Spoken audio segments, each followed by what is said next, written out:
दोस्तों तो बदला पूरा कर लिया है गुजरात टाइटंस ने यहां अपना, क्योंकि जब आईपीएल 2023 में पहली बार आरआर और जीटी भिड़े थे, यानी राजस्थान रॉयल्स और गुजरात टाइटंस भिड़े थे, तब संजू सैमसन ने बहुत अच्छी पारी खेली थी और all in all Rajasthan Royals जीती थी गुजरात टाइटंस से। लेकिन अब गुजरात टाइटंस ने भाई सिंगल हैंडेडली यहां पर हरा दिया, बदला पूरा किया और वो भी 9 विकेटों से जीता। उसका नेट रन रेट तो बढ़ेगा ही बढ़ेगा, लेकिन 13.5 ओवर्स में यहां पर जीत लिया ये मुकाबला।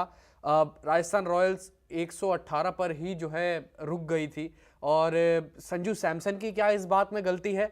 एक चीज ये देखनी होगी, जब टॉस के टाइम पर आए संजू सैमसन और हार्दिक पांड्या, राजस्थान रॉयल्स के कप्तान संजू सैमसन थोड़े से कंफ्यूज लग रहे थे टॉस को लेकर कि वो लगभग बोलने ही वाले थे कि भाई मैं बॉलिंग चुन लूं, पर पिच को देखते हुए, पर उन्होंने बल्लेबाजी चुनी। अब बल्लेबाजी चुनी, बल्लेबाजों का पहली इनिंग में ऐसा हश्र हुआ यहाँ पर जो है ये एक चिंता का सबब बना उनकी बल्लेबाजी के लिए। पर लेकिन साथ ही साथ अगर आप देखें तो बल्लेबाजों ने बहुत निराश किया। जॉस बटलर, यशस्वी जायसवाल तो खैर रन आउट हो गए थे, जॉस बटलर जल्दी आउट हुए। ये एक मौके की घड़ी थी गुजरात टाइटंस के लिए, भाई अब बटलर, डेंजरस बटलर आउट हो गए हैं, तब हम जो है पूरी बैटिंग लाइनअप को भेद सकते हैं, और उन्होंने वो चीज़ करके भी दिखाई यहाँ पर लेकिन उसके बाद से जो पार्टनरशिप बिल्ड होने लगी थी संजू सैमसन और यशस्वी जायसवाल के बीच में, यशस्वी जायसवाल ने तो मुंबई इंडियंस के खिलाफ अभी सेंचुरी मारकर आ रहे 124 रन पर। लेकिन उसके बाद अगर आप एक और चीज़ की तरफ ध्यान दें तो आज यशस्वी भी नहीं चला, यशस्वी भी आज काफ़ी तरीके से फेल रहे। उसके अलावा अगर आप एक और चीज़ की तरफ गौर करें तो साथ ही साथ जो रन आउट हुआ था वो ऐसे मौके पर रन आउट हुआ, देखिए उसके बाद संजू भी आउट हुए, उसके बाद लगातार जो है विकेटों की झड़ी गिर गई और उसका जो श्रेय जाता है, मैं कहना चाहूँगा जो अफगानिस्तान का जो डुओ है ना, spin bowling Duo, Rashid Khan और नूर अहमद, भाई नूर अहमद को मान गए, नया टैलेंट है और ज़बरदस्त गेंदबाजी कर सकता है चाइनामैन, और दूसरी तरफ राशिद खान एक्सपीरियंस है, उनकी काबिलियत पर कोई शक नहीं है। 3 विकेटें राशिद लेते हैं और नूर अहमद 2 लेते हैं, तो दोनों ने आपस में 5 विकेटें ली और मिडल ऑर्डर की पीठ तोड़ के रख दी है बल्लेबाजी की राजस्थान रॉयल्स की। आज अगर आप देखें तो यहाँ पर यशस्वी जायसवाल जो है रन आउट हुए थे, जॉस बटलर को हार्दिक पांड्या ने आउट किया, जो मोहित शर्मा ने कैच लिया था। उसके बाद जो सैमसन को, खैर सैमसन ने हार्दिक पांड्या को छक्का बहुत खूबसूरत लगाया था, वो जो काऊ कॉर्नर की तरफ लगाया था। लेकिन कहीं ना कहीं अगर आप बात करें पड्डीकल की, तो नूर अहमद ने उनको बोल्ड किया, अश्विन को राशिद खान ने बोल्ड किया, अश्विन को भेज दिया भाई रियान पराग से पहले, चलो ये भी एक मान लिया जाए ताकि आपके बल्लेबाज नीचे सेव रहें। पर रियान पराग, जितने बड़ी बातें उतने कम काम, उतने छोटे काम। आज 6 गेंदों पे 4 रन बना जाते हैं, एलबीडब्ल्यू करते हैं राशिद, फिर हेटमायर को भी भाई एलबीडब्ल्यू कर देते हैं राशिद। उसके बाद नूर अहमद जो है, ध्रुव जुरेल जो कि अच्छी फॉर्म में चल रहे हैं, उनको जो है आउट कर देते हैं। भाई ध्रुव जुरेल अच्छे फिनिशर साबित हुए हैं, यंग टैलेंट है, लेकिन आज जो टर्न है, टर्न के खिलाफ वो बिल्कुल भी चल नहीं पाए। और देखिए ज़बरदस्त आज गेंदबाजी का प्रदर्शन रहा, स्पिनिंग विकेट था और इतना ज़्यादा गेंद रुक कर आ रहा था, स्लो विकेट है, इस बात की भनक संजू सैमसन को पहले ही हो जानी चाहिए थी और वो कहीं ना कहीं यहाँ पर नहीं हुई है। तो ये एक दिक्कत का सबब रहा संजू सैमसन की डिसीजन मेकिंग में, साथ ही साथ उनकी बल्लेबाजी, उनकी पूरी टीम की बल्लेबाजी। और एक खास आंकड़े से अगर आप को मैं रूबरू करवाऊँ आज, एक खास आंकड़ा मेरे पास ज़रूर है सवाई मानसिंह से रिलेटेड और राजस्थान रॉयल्स से रिलेटेड, उससे अगर मैं आपको रूबरू करवाऊँ कि अगर आप राजस्थान रॉयल्स के आज आप बल्लेबाजी देखें तो 1 से 5 ओवर में 47 रन बने और 1 विकेट गिरा था तब। चलिए ये बात तो हमने मान ली है, तो डिसेंट है। उसके बाद अगर आप देखें तो 6 से 18 ओवर्स में जब तक राजस्थान रॉयल्स ऑल आउट हुई थी तब तक 71 फॉर 9 और राजस्थान रॉयल्स का जो रन रेट था तब 5.53 रहा और 1 से 5 ओवर में 9.4 का रहा। और ये देखिए अगर आप एक और आंकड़े की बात करें तो लोएस्ट टोटल फॉर आरआर इन जयपुर, तो ये सबसे कम टोटल है राजस्थान रॉयल्स का जयपुर में, उनके होम ग्राउंड सवाई मानसिंह में। आज गुजरात टाइटंस के खिलाफ ही रजिस्टर हुआ आज। लेकिन अगर आप एक और चीज़ की बात करें आईपीएल 2023 के लोएस्ट टोटल्स की इसी एडिशन के, तो यहाँ पर ये सेकंड नंबर पे आ जाता है वर्सेस गुजरात टाइटंस, और पहले नंबर पे आपको याद ही है एलएसजी वर्सेस आरसीबी 108 जब बने थे पहली पारी में। और साथ ही साथ कहीं ना कहीं गुजरात टाइटंस के लिए बहुत आसान था। शुभमन गिल का विकेट मिला, चहल ने उनको फ्लाइट दी, शुभमन गिल फ्लाइट पर बीट हुए, जो है आगे बढ़ के अपने कदमों का इस्तेमाल करके गेंद को स्लॉक की तरफ जो है उठाकर मारना चाहते थे, लेकिन गेंद अवे टर्न हो गया। संजू सैमसन को बहुत टाइम था स्टंपिंग करने का, लेकिन रिद्धिमान साहा एक छोर पे खड़े रहे। रिद्धिमान साहा जो है आज बल्लेबाजी कर रहे थे, तो चलो रिस्पॉन्सिबिलिटी उठाई उन्होंने शुभमन के आउट होने के बाद। लेकिन वो 11वां ओवर एडम जैम्पा का जिस हिसाब से आज हार्दिक पांड्या ने उनको वाट लगाई है, वो एक देखने वाली चीज थी। अगर मैं बताऊं तो पहली ही गेंद छक्के पर भेज दी। एडम जैम्पा भी क्या करते हैं कि ऐसी विकेट पर जहां पर इतना टर्न होता है, हो रहा है, गेंद पड़ के रुक के आ रहा है, स्लोअर पिच है, सेकंड इनिंग्स में जहां पर इतना स्लो हो जाएगा गेंद, वहां पर वो हार्दिक पांड्या को फुल गेंद कर देते हैं और थोड़ी गति भी डाल देते हैं। भाई हार्दिक पांड्या सर के ऊपर से छक्का लगाते हैं, फिर उसके बाद थोड़ी सी वाइड करते हैं, हार्दिक पांड्या उसको ऐसे स्लैप करते हैं और एक्स्ट्रा कवर की तरफ, और वो चौका मिल जाता है। फिर तीसरी गेंद फिर छक्का हार्दिक पांड्या उनको देते हैं और बहुत ज़्यादा स्टंप्स की तरफ फ्लाइट देते हैं, मतलब पैरों के एकदम पास। वो हार्दिक पांड्या तो मारेंगे ही मारेंगे भाई, उनको कोई भी बल्लेबाज आ रहा है और उसकी टीम अच्छे पोजीशन में है और टारगेट करे, वो स्पिनर्स को टारगेट करने की उसकी मानसिकता है भाई, और इतना कम टोटल है चेज करने के लिए, कुछ 32 के आसपास, 30-32 रन, तो भाई मारेगा ही।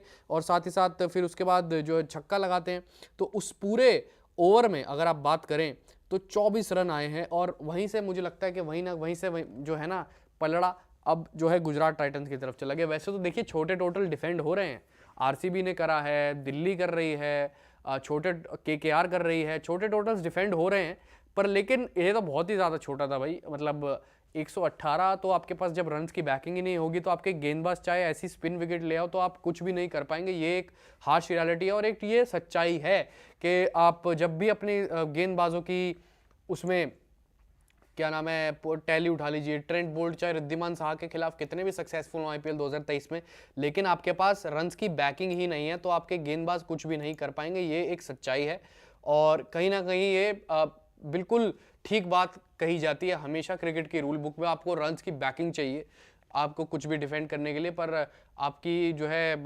अब जब वो ही नहीं थी और ड्यू भी इतना आ रहा था भाई, गेंद भी गीला होता जा रहा था, तो सेकंड इनिंग्स में तेज गेंदबाजों के लिए या तेज गेंदबाज स्पिनर्स दोनों के लिए ही थोड़ा सा यहाँ पर नेगेटिव वे में जा रहा था। लेकिन बहुत आसान मुकाबला, आसान जीत गुजरात टाइटंस के लिए। अगर आप एक बार गौर करें पॉइंट्स टेबल की तरफ, तो भाई गुजरात टाइटंस तो यहाँ पर ज़बरदस्त टेबल में जो है अपनी छलांग लगा रही है। देखिए नंबर 1 है गुजरात टाइटंस, 10 मुकाबले खेले आज को मिलाकर और 7 मुकाबलों में जीत, 3 मुकाबले हारी है और पॉइंट हो गए उनके 14। भाई 14 पॉइंट हो गए हैं, इसका मतलब देखिए क्वालिफिकेशन के नियर है यहाँ गुजरात टाइटंस की टीम यहाँ पर, और 14 पॉइंट हो गए हैं। पिछले सीजन भी मुझे याद है गुजरात टाइटंस कितनी जल्दी जल्दी पॉइंट बटोर रही थी, 2-2 करके, फिर उसके बाद 14 आई, 16 पर क्वालिफिकेशन मिल जाता है, फिर उसके बाद 18 पॉइंट पर आ गई थी। हाँ कुछ जब क्वालिफाई कर गई थी कुछ एक मुकाबले तब आ रही थी, लेकिन कमाल करके दिखाया था। और इस बार देखिए टेबल टॉपर है गुजरात टाइटंस, दूसरे नंबर पर लखनऊ सुपर जायंट्स है। 10 मुकाबले उन्होंने खेले हैं और 5 जीते हैं उसमें से, और 4 हारी है, और उनका नेट रन रेट भी प्लस में है अभी। चलो ये एक उनके लिए गनीमत की बात है, लेकिन उनके पॉइंट 11 है। सीएसके तीसरे नंबर पे 10 में से 5 जीती है, वो 4 हारी है, उनका नेट रन रेट है +1 0.329। राजस्थान चौथे पे खिसक गई है और 10 जो है पॉइंट, माफ़ कीजिएगा 10 मैचेस खेले उन्होंने और 5 मुकाबले जीते, 5 में उनको हार मिली और पॉइंट्स उनके 10 ही हैं अभी, लेकिन मौका है। और जो लीग स्टेज में अभी और 4 मुकाबले हैं, तो मुझे लगता है कि 2 तो जीतने पड़ेंगे 14 पॉइंट रजिस्टर करने के लिए, 3 जीत जाती तो 16 पॉइंट आ जाएंगे, तो यहाँ पर जो है क्वालिफिकेशन आराम से बन सकता है राजस्थान का। तो आरसीबी अगर बात करें तो 5वें पर, 6ठे पर मुंबई, 7वें पर पंजाब, 8वें पर केकेआर, 9वें पर एसआरएच, 10 पर डीसी। तो केकेआर, एसआरएच और डीसी इन तीनों टीमों के लिए खतरे की घंटी है। और केकेआर जो एसआरएच से पिछला अभी कल मुकाबला जीत के आई है, उससे कुछ चीज़ें अभी सॉल्व नहीं हो जाती, क्योंकि उनका नेट रन रेट तो नेगेटिव 0.103 है। और दूसरी तरफ अगर आप एसआरएच की बात करें तो एसआरएच तो 9वें नंबर पे है, तो खैर, और 9वें 10वें पर डीसी है, और डीसी आरसीबी का कल देखिए डबल हेडर है शाम का।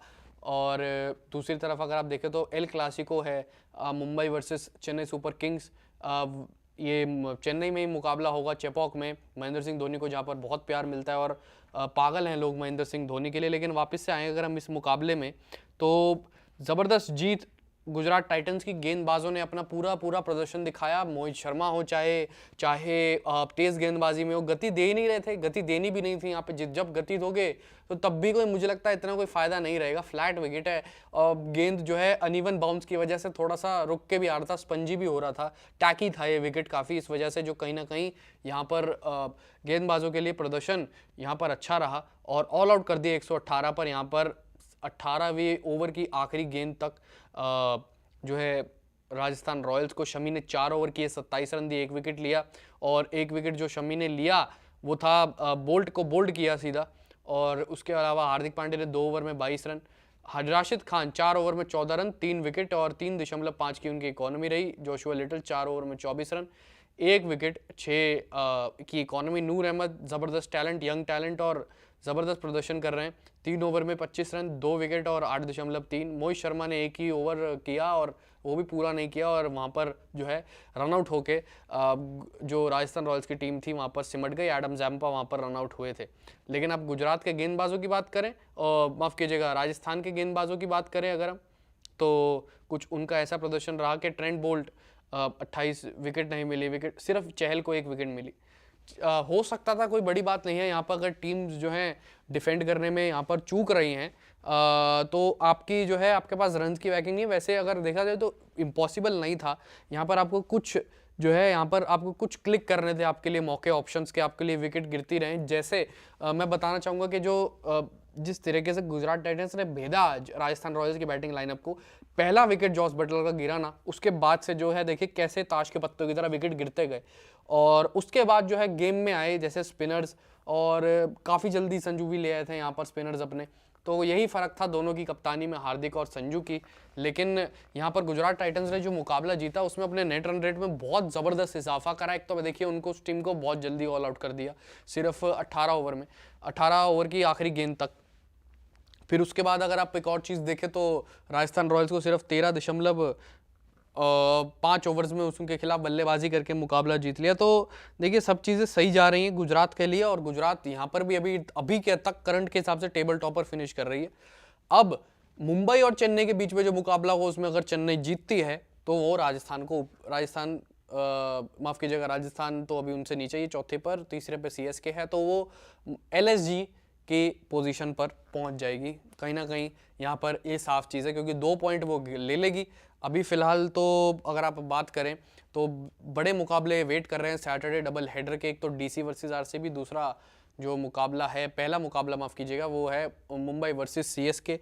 आप कितने बेताब हैं उसके बारे में आप ज़रूर कमेंट सेक्शन में बताएं कि उन दोनों मुकाबलों के बारे में कितने बेताब हैं। लेकिन आपको गुजरात टाइटंस की गेंदबाजी की परफॉर्मेंस और साथ ही साथ जो है दूसरी तरफ जो बल्लेबाजी तो खैर ज़बरदस्त ही थी। हार्दिक पांड्या ने आके जो है रन रेट को रोका नहीं, आके मोमेंटम गेन कराए रखा, मोमेंटम को है लंबे तरह की तरफ से ऑन ही रखा, वो एक चीज़ बहुत ज़बरदस्त थी। लेकिन आपकी क्या राय है आप कमेंट सेक्शन में बताएं ज़रूर।